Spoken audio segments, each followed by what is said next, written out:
I'm Emily Harper, a 26-year-old architecture grad from UCLA. Class of 2023. I walked across that stage with honors. Dreams of designing eco-friendly skyscrapers dancing in my head. But the economy had other plans. A brutal recession hit the construction industry hard, freezing hiring and crushing my plans to join a top firm in Los Angeles. Like so many of my classmates, I packed up my dreams and moved back to my parents' house in Buffalo, New York, figuring it'd be a short stopover until I landed a job and rebuilt my savings. Our family home was a cozy, two-story colonial on a quiet street, nothing fancy. But it held memories of my childhood. My old bedroom was a shrine to my achievements, academic awards pinned to the walls, architectural models meticulously arranged on shelves. My parents, Linda and Tom Harper, welcomed me back with open arms. At first, Mom packed sandwiches for my job interviews, and Dad offered to polish my cover letters. My younger sister, Chloe, 16 and a junior in high school, was a whirlwind of energy, always bursting into my room to gossip about her cheerleading squad or beg for college advice. Despite our differences, me, the quiet planner, her, the bubbly extrovert, we'd always been tight. You think I've got a shot at NYU? She'd ask, flopping onto my bed while I tweaked my resume. With your grades and extracurriculars? Definitely, I'd say, meaning every word. Those first months, I settled into a routine. Mornings were for scouring job boards and firing off applications. Afternoons, I pitched in around the house, cooking dinner 3 nights a week, scrubbing bathrooms, even helping Dad fix the creaky porch steps.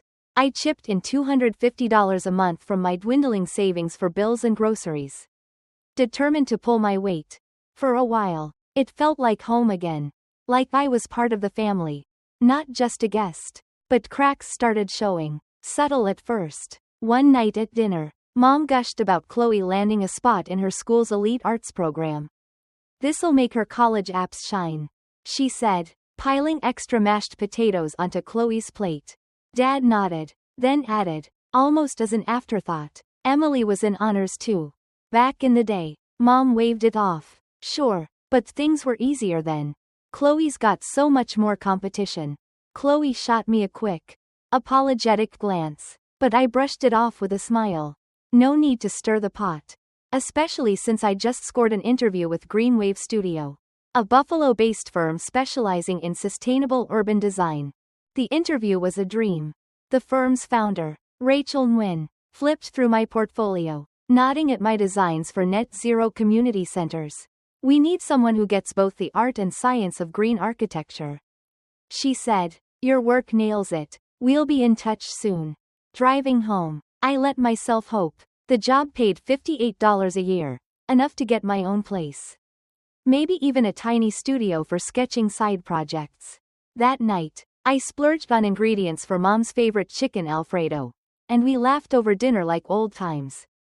Dad cracked open a bottle of wine, toasting, "To Emily, Green Wave's next star." For one fleeting evening, I felt seen, valued, like I belonged. Then everything shattered. 2 days later, I came home from a networking event, buzzing with new contacts. The house was eerily quiet as I stepped inside.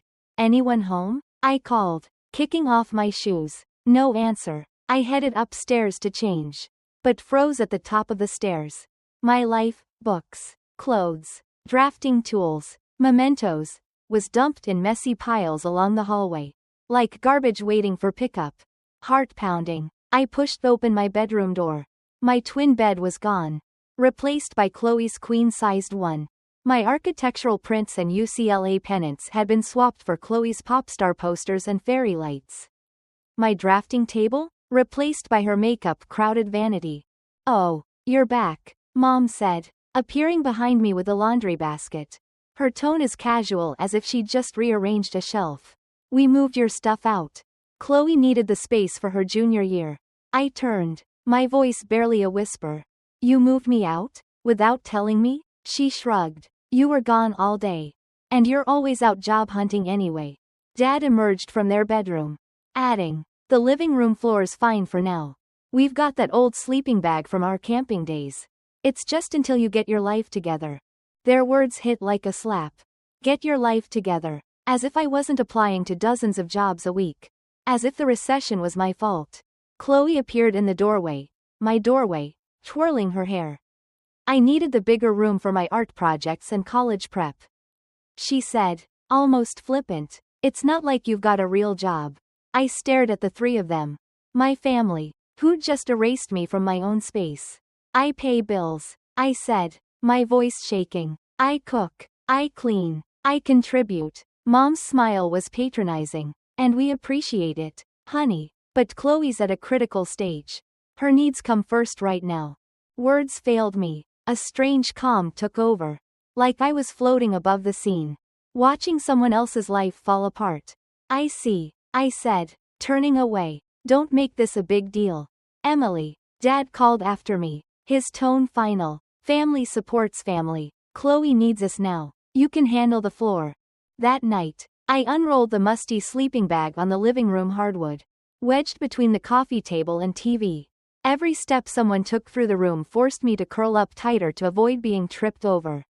The floor dug into my hips. The thin sleeping bag useless against the cold wood.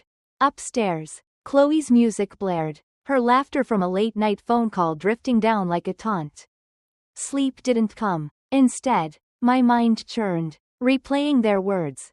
Until you get your life together. The betrayal wasn't just the loss of my room. It was the message that I was less. That my struggles made me disposable. Morning came, and I woke stiff and sore. Hiding the sleeping bag before anyone could see. From the kitchen, I overheard Mom and Dad planning to paint Chloe's new room, a calming sage green, for her focus. No one asked about my interview. No one noticed the exhaustion in my eyes. I was invisible, a ghost in my own home. The next weeks were a slow descent into humiliation. Mom complained my toiletries cluttered the bathroom. Chloe needs the counter for her skincare routine. I moved my shampoo and toothbrush to a plastic caddy, stored in the coat closet like a guest. My clothes stayed in hallway boxes, wrinkling with every rummage. When I asked for closet space, Dad shut me down. That's for guests. Family dinners became Chloe's stage, her art awards, her college plans, her everything. My attempts to share job updates were met with distracted nods before the conversation swung back to her. Once, I mentioned a promising email from another firm, and Mom barely glanced up. That's nice. Emily. Chloe, tell us about your new mural project. Chloe's attitude shifted too. Her initial guilt faded into entitlement. She'd invite friends over without warning. Their laughter filling the living room, my so-called bedroom. One afternoon, I came home to find 4 teens sprawled across my sleeping space. Watching Netflix. This is my sister, Chloe said with a smirk. She's, like, figuring things out. Her friend Mia didn't hide her pity. You sleep here? That's rough. I forced a smile. It's temporary. Chloe's laugh cut deeper. Yeah. Till she gets her life together. Yet, the expectations never let up. I still cooked, cleaned, paid my share. Even as I scrubbed bathrooms for Chloe's study group or missed job calls to meet Mom's demands.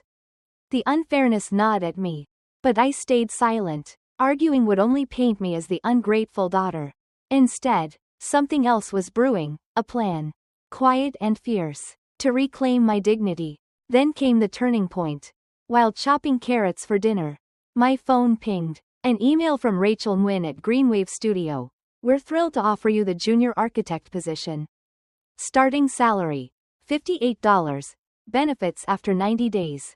Please confirm to discuss your start date. My heart raced. This was my way out. But instead of shouting the news, I slid my phone into my pocket. Something important? Mom asked, barely looking up. Just spam. I lied, feeling no guilt. That moment, I knew I wasn't just leaving their floor. I was building something they'd never expect. As I lay on the cold hardwood that night, staring at the ceiling, a fire sparked inside me. I wasn't the failure they saw. I was Emily Harper, a damn good architect with a future I'd shape myself. They thought I'd stay down. But I was already rising. And when I did, they'd see exactly what they'd underestimated. The moment I read that email from Greenwave Studio offering me a $58 a year job as a junior architect, something shifted. It wasn't just a job, it was my ticket out of the cold, hard living room floor of my parents' house in Buffalo, New York. But I didn't tell Mom, Dad, or my sister Chloe. Their dismissal had taught me one thing: my worth didn't need their applause. So, I kept my victory close and started planning something bigger than they could imagine. First, I needed a new home, literally. I reached out to a realtor named Sarah Coleman during a lunch break, my voice steady despite the chaos of my life.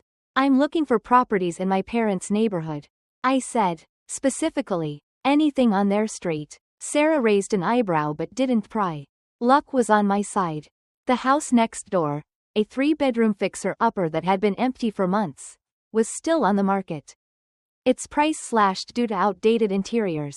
We toured it that week, stepping over dusty shag carpet and past peeling wallpaper. It needs work, Sarah warned, pointing to the 1980s avocado green kitchen. The bones are solid, I said, my architect's eye seeing potential in every corner. From the backyard, I could see my parents' kitchen window. A slow smile spread across my face. This is the one.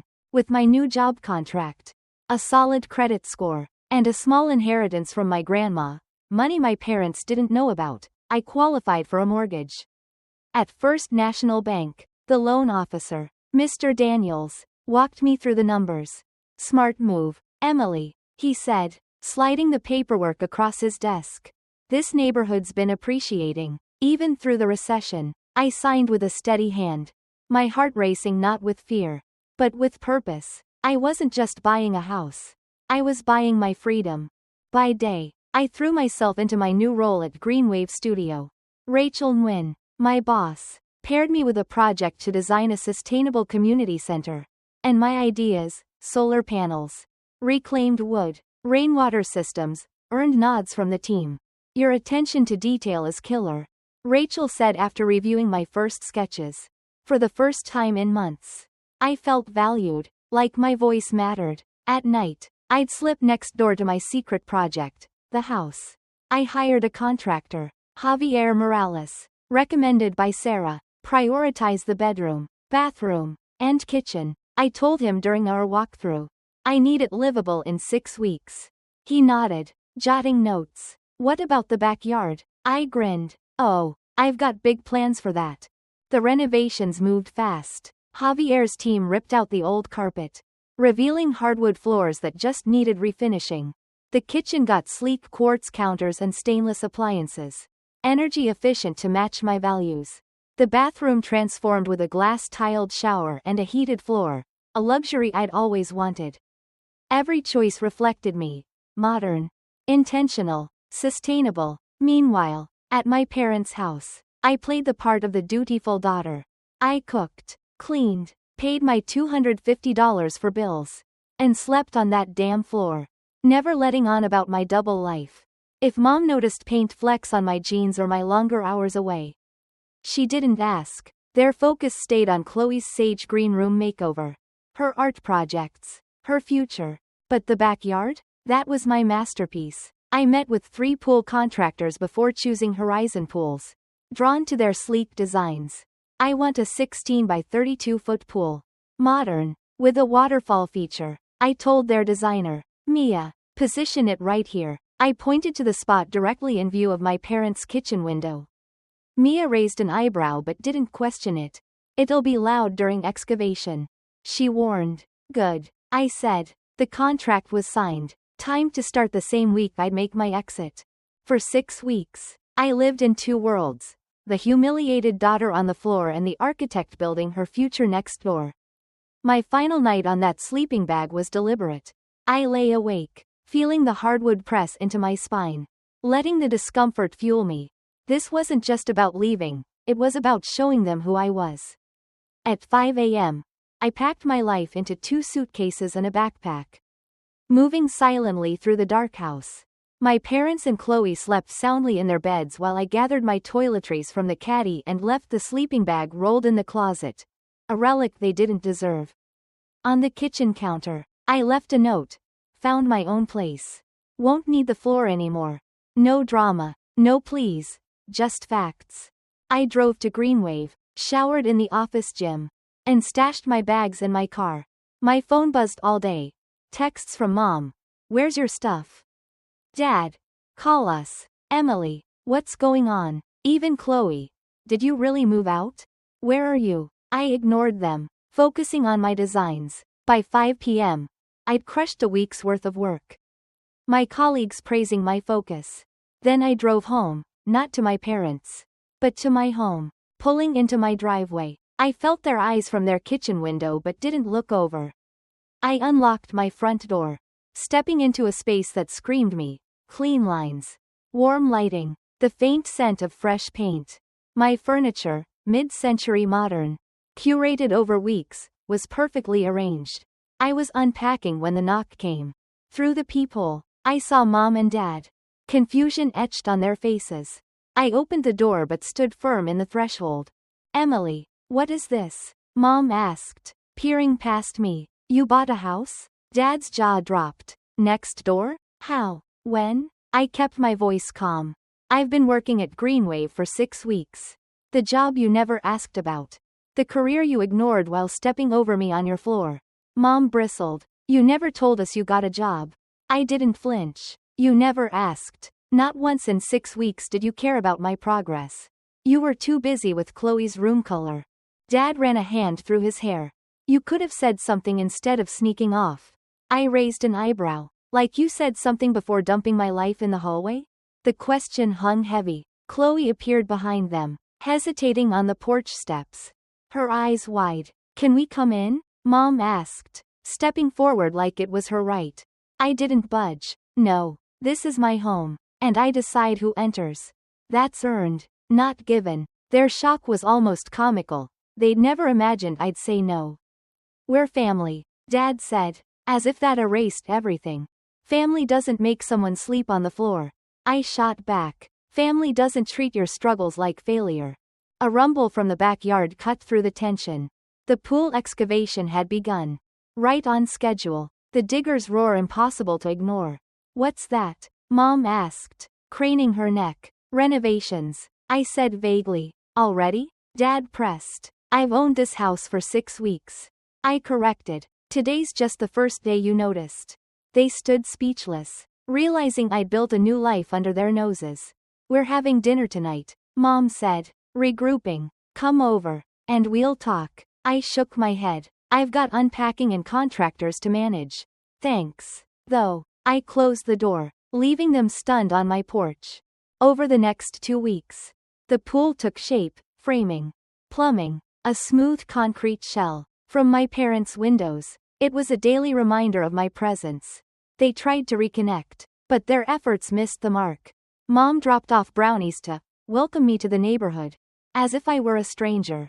Dad offered to pick paint colors. Ignoring my architectural expertise, neither acknowledged their role in my pain. I stayed polite but distant, accepting the brownies, declining the advice. The real confrontation came when the waterfall feature went up, a sleek stone wall cascading into the pool, perfectly framed by their kitchen view. Mom showed up at my back door, arms crossed. This is excessive. Emily, are you trying to prove something? I met her gaze. I'm building a home that reflects my values. Just like you decided a floor reflected mine. She scoffed. You're being dramatic. It was temporary. I didn't waver. So is everything, including relationships. This house, this pool, they're my boundaries. Every time you look out your window, you'll remember the daughter you stepped over. Who built this anyway? For the first time, I saw a flicker of understanding in her eyes, quickly replaced by defensiveness. We didn't know you were hurting. She said. You didn't care to know. I replied. That's the difference. At Greenwave, my career soared. Rachel promoted me to lead a sustainable housing project, praising my innovative use of recycled materials. Colleagues became friends, inviting me to happy hours, respecting my input. My house transformed too. The pool sparkled under summer skies, its waterfall a soothing soundtrack to my evenings. Neighbors, many who'd known me since I was a kid, stopped by with housewarming gifts. Mrs. Callahan from across the street brought a fern, Her card reading. To your new chapter. Mr. Evans, whose daughter I'd tutored, helped install my mailbox. Chuckling. Buying next to your parents? Bold move. My family's reactions evolved slowly. Dad was first to crack. One evening, he showed up while I was planting roses. Need help? He offered. I handed him a trowel. And we worked in silence. Finally, he said, I was wrong, Emily. Making you sleep on the floor was disrespectful. I got caught up in Chloe's needs and forgot yours. I kept planting. It wasn't just unfair, Dad. It was dehumanizing. You tied my worth to a job I didn't have yet. He winced. I'm sorry. It was a start, but not enough. Mom clung to denial. At the grocery store, she sighed. Families sacrifice for each other. Emily. I picked up an apple. My voice steady. The problem wasn't sacrifice. It was assuming I deserved less than Chloe. She bristled. That pool's got the whole neighborhood talking. I smiled. It's not for them. Chloe surprised me most. One afternoon, she showed up, eyes downcast. I was horrible. I let Mom and Dad treat you like crap. And I made it worse with my friends. I'm sorry. Her honesty disarmed me. Why now? I asked. She shrugged. I'm heading to college soon. I might struggle like you did. And I'd hope someone shows me kindness we didn't show you. I nodded. Let's grab coffee next week. Small steps. Her face lit up. Deal. A year after moving out, I threw a housewarming party. The guest list was deliberate. Greenwave colleagues, neighbors, my Aunt Laura, who'd always championed my dreams, and Chloe. My parents weren't invited. The house glowed with my touch. Vibrant art.